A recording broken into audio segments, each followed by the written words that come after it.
உங்களுக்கு உதவ யாரும் இல்லை, கை கொடுக்க யாரும் இல்லை. பொதுவாகவே இவங்களுக்கு யாரும் இல்லை அப்படிங்கிற நிலையில் இருக்கிறவருடைய சத்தத்தை யாருமே கேட்க விரும்ப மாட்டாங்க. பர்திமேயு சத்தம் போட்டதை ஸ்டாப் பண்ணான். அதாவது இவன் இப்படி பிறந்தது யார் செய்த பாவம்? இவன் செய்த பாவமா? இப்படி பேசுறது மட்டும் அந்த பேரண்ட்ஸ் யாராவது வந்து கேட்டிருந்தாங்க, எப்படி நீங்க பேசலாம் கேட்டிருந்தா பேசியிருப்பாங்க. எனக்கு கேட்கறதுக்கு யாரும் இல்லை.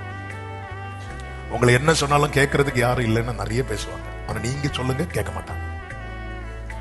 ஆனால் என்ன ஆண்டவர் யார் தெரியுமா? உபத்திரவப்படுகிறவனுடைய உபத்திரவத்தை அற்பமா எண்ணாமல். ஆகாரின் சத்தம் ஆபிரகாமுக்கு கேட்கவில்லை, ஆண்டவருக்கு கேட்டது.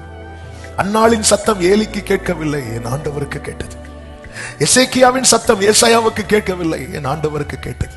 பவுலின் சத்தம் அனனியாவுக்கு கேட்கவில்லை, என் ஆண்டவருக்கு கேட்டது. பர்திமேயுவின் சத்தம், அவன் எதற்காக அழைக்கிறான் என்கிற சத்தம்.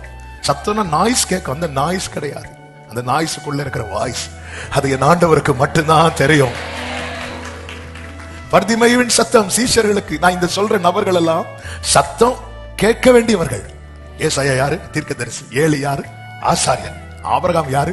விசுவாசிகளின் தகப்பன், முற்பிதா. ஆமென். அனனியா யாரு? சீனியர் தேவ மனுஷன். சீஷர்கள் யாரு? அப்போஸ்தலர்கள். இவங்க எல்லாருக்கும் கேட்காம போகும். பாஸ்டர்ஸுக்கு கேட்காம போகும், பேரண்ட்ஸுக்கு கேட்காம போகும். ஆனா அவர் அறிவா. நான் கூப்பிட்டு அவருக்கு கேட்குமா? கேட்கும். ஏன்னா அவருக்கு என் மேல என்ன இருக்கு? சிம்பதி இருக்கு. எத்தனை பேர் இந்த பகல் வேளையில சொல்வீங்க, என் நிலைமையை பார்த்து பரிதாபப்படுகிறா? உலகம் என் நிலைமையை பார்த்து பரியாசம் பண்ணும் போது பரலோக தேவன் நான் இருக்கிற நிலைமையை பார்த்து